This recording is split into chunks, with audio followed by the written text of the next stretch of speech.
Hi students, कैसे हो आप लोग? होप सब ठीक होंगे।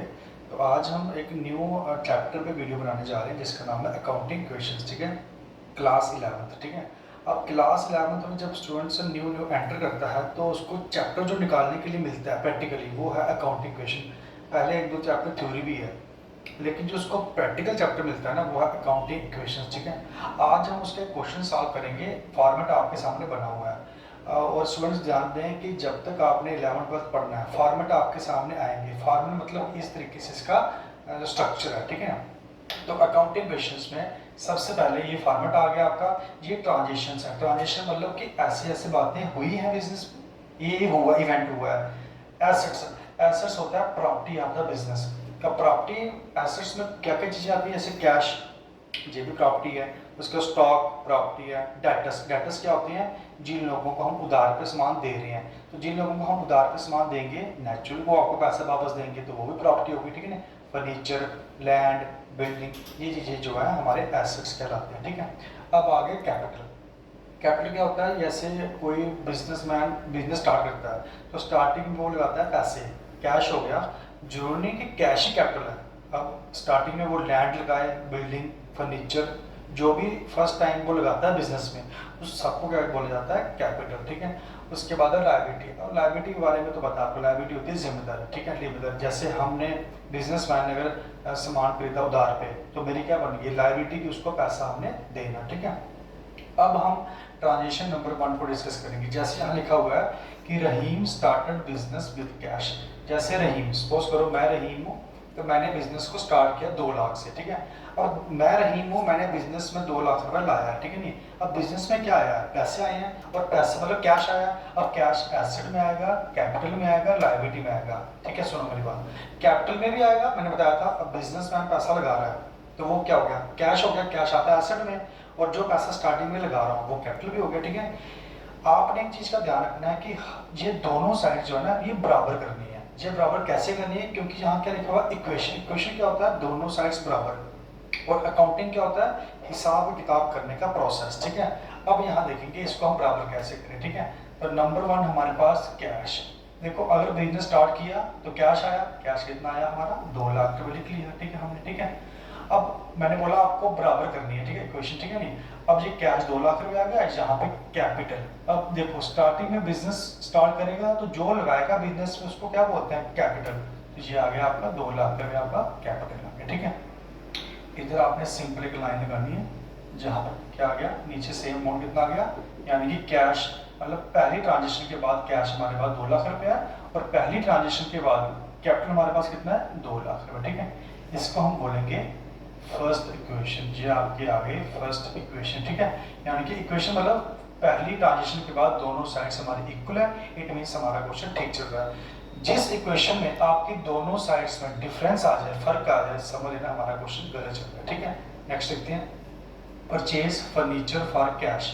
अब यहाँ पे साफ साफ लिख रहा है कि फर्नीचर खरीदा कैश पे, और कितने का खरीदा, 20,000 रुपए का। अब देखो कैश बिजनेस में पड़ा हुआ 2 लाख रुपया, 2 लाख में से 20,000 रुपए का कैश ले लिया। ठीक है ना, 20,000 का सॉरी फर्नीचर ले लिया। अब देखो कैश कम हो गया, देखो कैश कम हो गया आपका 20,000 रुपया। ठीक है, अगर आपका कैश कम हुआ हमारा, यानी कि मैं रही हूँ, अगर मैंने 20,000 रुपए का फर्नीचर लिया है तो उसके बदले में मेरे से क्या गया, कैश गया। ठीक है, अब कैश हमारा चला गया तो उसके बदले हमारे पास क्या गया, फर्नीचर। ये देखो फर्नीचर आ गया। अब आपके माइंड में डाउट होगा सर फर्नीचर जहाँ कैसे आया, क्योंकि फर्नीचर प्रॉपर्टी होती है, एसेट्स होते हैं। अब फर्नीचर तो कैपिटल में आ नहीं सकता, फर्नीचर तो लायबिलिटी में आ नहीं सकता, तो इट मींस ये देखो प्लस फर्नीचर कितने का आ गया, 20,000 का यहाँ पे फर्नीचर आ गया। ठीक है, कैश कम हुआ लेकिन उसके बदले हमारे पास फर्नीचर आ गया। एक बात याद रखनी है आपने, अगर एक ट्रांजेक्शन में एक अमाउंट दिखे तो वो 2 जगह पे आता है। अब देखो 1 और 2 जगह पे आ गया, वो तीसरी जगह पे नहीं आएगा, यानी कि यहाँ पे वो नहीं आएगा। ठीक है, हाँ जैसे ये ट्रांजेक्शन आपकी, इस ट्रांजेक्शन में आपके 2 अमाउंट दिए गए, अगर 2 अमाउंट हो तो वो 3 जगह पे आते हैं। फिर बता रहा हूँ, एक अमाउंट हो तो 2 जगह पे आएंगे, अगर 2 अमाउंट हो तो 3 जगह पे आएंगे। ठीक है, अब जैसे यहाँ पे एक अमाउंट था ना तो 2 जगह पे आ गया, तो आगे वो नहीं आएगा। मोस्टली स्टूडेंट्स क्या करते हैं, इस कोर्स पर हमने यहाँ 2 अमाउंट लिख दिए तो वो सोचते हैं यहाँ पे कुछ आना है, वहाँ कुछ नहीं आना है, क्योंकि हमें ये क्लियर हो गया कि 20,000 रुपया हमारे से कैश गया तो 20 का ही फर्नीचर आया, तो बराबर हो गया। ठीक, अब यहाँ पे हमने एक सिंपल सी लाइन लगा देंगे, ठीक है। अब देखो 2 लाख रुपए कैश था, 2 लाख में से 20,000 रुपये चला गया, पीछे कितने बचा 180, 1,80,000 रुपया। और फर्नीचर भी तो आया, अगर कैश कम हुआ तो फर्नीचर आ गया, ये देखो 20,000 रुपये आ गया, यहाँ पे क्या आ गया 2 लाख, ठीक है। अब देखो अब ये बन गई हमारी सेकंड इक्वेशन। अब हम देखेंगे बराबर है कि नहीं है, 1,80,000 प्लस 20,000, देखो 2 लाख के बराबर आ गया। इसका मतलब हमारी दूसरी जो इक्वेशन है, सेकंड इक्वेशन, वो बराबर है, इट मींस हमारा क्वेश्चन ठीक चल रहा है, ठीक है। अब हम नेक्स्ट क्वेश्चन करते हैं, इक्वेशन नंबर 3 पढ़ते हैं। रेंट पेड इन कैश, देखो रेंट आपने पे किया, पे क्या होता है पैसा देना, रही मैं हूँ, मैंने रेंट दिया, जहां मैंने काम खोला होगा रेंट पे बिल्डिंग होगी, तो रेंट मैंने दिया, अगर मैं रेंट दे रहा हूँ तो पैसे इट मींस में से जा रहे हैं। अगर पैसे जाएंगे, देखो पैसा मेरे पास पड़ा 1,80,000 रुपया, इसमें से मेरे से 2,000 रुपया चला गया ना, आया तो नहीं, अगर आया होता तो प्लस करते, पैसा जा रहा तो माइनस कर रहे हैं, ठीक है। फर्नीचर के साथ कोई लेना देना नहीं है, क्योंकि रेंट दे रहे हैं, रेंट का फर्नीचर के साथ कोई लेना देना नहीं है। तो मैंने यहाँ बताया आपको कि एक अमाउंट हो तो 2 जगह पे आते हैं, एक अमाउंट जहाँ आ गया, जहाँ तो आया नहीं, फिर कहाँ आएगा माइनस, कहाँ होगा, फिर वहाँ माइनस होगा, क्योंकि ये भी हमारी क्या थी, कैश थी, ये हमने यहाँ पे 2 लाख रुपया माइनस कर दिया, ठीक है। तो यहाँ पे मैं इसको लाइन लगा रहा हूँ, ठीक है। अब 1,80,000 रुपया हमारे पास कैश था, जिसमें से हमने 2,000 रुपया रेंट दे दिया, जो बैलेंस अमाउंट बचा 178,000 प्लस ये तो फर्नीचर सेम रहा 20,000 रुपया। अब 2 लाख में से 2,000 रुपया हमने रेंट दे दिया, तो पीछे क्या बचा हमारा 198,000, इसको हम बोलेंगे थर्ड इक्वेशन, ठीक है। अब देखो थर्ड इक्वेशन, अब इसको हमने चेक करना बराबर है कि नहीं है, ताकि हमारा क्वेश्चन नीचे गलत ना आ जाए। अगर हमारी यहाँ इक्वेशन गलत आ गई तो पूरा क्वेश्चन यहाँ पे नीचे गलत जाएगा, ठीक है। अब 178,000 को प्लस करेंगे 20,000 रुपये में, तो हमारा इक्वल टू आएगा 198,000, यानी कि इन दोनों को प्लस किया तो इसके बराबर आ रहा है हमारा, इट मींस हमारा क्वेश्चन ठीक चल रहा है, ठीक है। अब हम नेक्स्ट क्वेश्चन करेंगे, क्वेश्चन नंबर 4 कहता है परचेज गुड्स, आपने सामान खरीदा, ये हो गया सामान आपने खरीदा आपने उधार पे, ये क्या होता है क्रेडिट, क्या होता है उधार, क्या होता है उधार। अब देखो सामान आपने उधार पे खरीदा 30,000 रुपये का, रहीम मैं गया मार्केट में, मैंने 30,000 रुपये का सामान खरीदा उधार पे, यानी कि मेरे जेब से पैसे नहीं गए, तो पैसे जितने थे इतने ही रहे, पैसे में कोई भी इफेक्ट नहीं पड़ा, तो देखो जीरो आ गया, ठीक है ना। फर्नीचर पे भी इफेक्ट नहीं पड़ा, नेचुरली बात है, अगर मैं उधार पे सामान लूंगा तो पैसा मेरा ना कम होगा ना ज्यादा होगा, फर्नीचर को कोई इफेक्ट नहीं पड़ेगा। हाँ लेकिन मैं घर कुछ अपने बिजनेस में कुछ लेके आ रहा हूँ, वो क्या लेके आ रहा हूँ, स्टॉक, देखो ये आ गया प्लस स्टॉक। अब मैंने स्टॉक यहाँ क्यों लिखा, क्योंकि स्टॉक में जब लाऊंगा तो वो प्रॉपर्टी बन गई मेरी, तो प्रॉपर्टी कहाँ आती है, एसेट्स में, ये देखो ये मैं 30,000 रुपया मेरे पास स्टॉक आ गया, ठीक है। अब देखो कैपिटल में जीरो आएगा, क्योंकि कैपिटल में प्लस माइनस तब होता है जब पैसे आ रहे हो या जा रहे हो, ठीक है नहीं। अब आप ये सोच रहे होंगे कि एक अमाउंट है 2 जगह पे आएगा, तो एक आपका अमाउंट जहाँ पे आ गया, देखो अब 30,000 रुपये का मैं उधार करके आया हूँ मार्केट में, तो मेरी क्या बन गई लायबिलिटी, क्या बन गई लायबिलिटी। अब जिससे मैं खरीद के आ रहा हूँ ना, उसको बोलते हैं क्रेडिटर, क्या बोलते हैं क्रेडिटर। क्रेडिटर कौन होता है, दुकानदार जो हमें सामान उधार पे दे रहा है। ये आ गया प्लस 30,000 का, यानी कि अब हम इसको दोबारा समझते हैं, यानी कि 30,000 रुपये का अगर मेरे पास सामान आया उधार पे, तो मेरी जिम्मेदारी भी बन गई है कि उसको मैंने फ्यूचर में 30,000 रुपया पे करना है, ठीक है। अब मैं यहाँ पे लाइन लगा रहा हूँ, ठीक है। अब देखो ये अमाउंट सेम रहा 178,000 प्लस फर्नीचर को कोई इफेक्ट नहीं पड़ा, तो ये सेम आ गया। हाँ मेरे पास स्टॉक आ गया, एक न्यू चीज आ गई, स्टॉक आ गया, ठीक है। हमारे कैपिटल को कोई इफेक्ट नहीं पड़ा, ये सेम आ गया अमाउंट। हाँ हमारी लायबिलिटी एक क्रिएट हो गई है, ये मैंने 30,000 रुपये यहाँ लिख दिया, ठीक है। तो ये कौन सी इक्वेशन हो गई हमारी, फोर्थ इक्वेशन हो गई, ठीक है।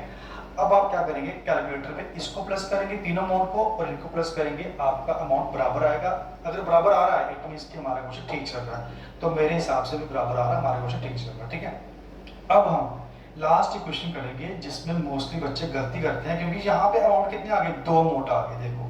तो मैंने आपको पहले बता दिया कि अगर 2 अमाउंट हो गए तो वो 3 जगह पे आएंगे। देखो पहले इसका मतलब समझते हैं, कहता है सोल्ड गुड्स, आपने सामान बेचा, तो सामान तो पड़ा होगा हमारे पास, स्टॉक पड़ा होगा। गुड्स को क्या बोलते हैं, गुड्स को बोलते हैं स्टॉक, ठीक है। गलती करते हैं बच्चे, कई बार कंफ्यूजन होती है।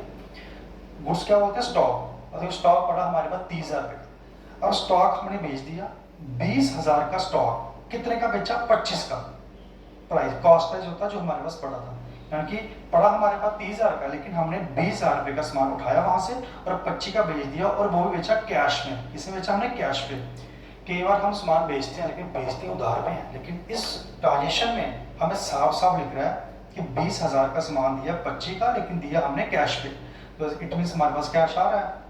ये देखो, ये हमारे पास कैश आ गया कितना, 25,000।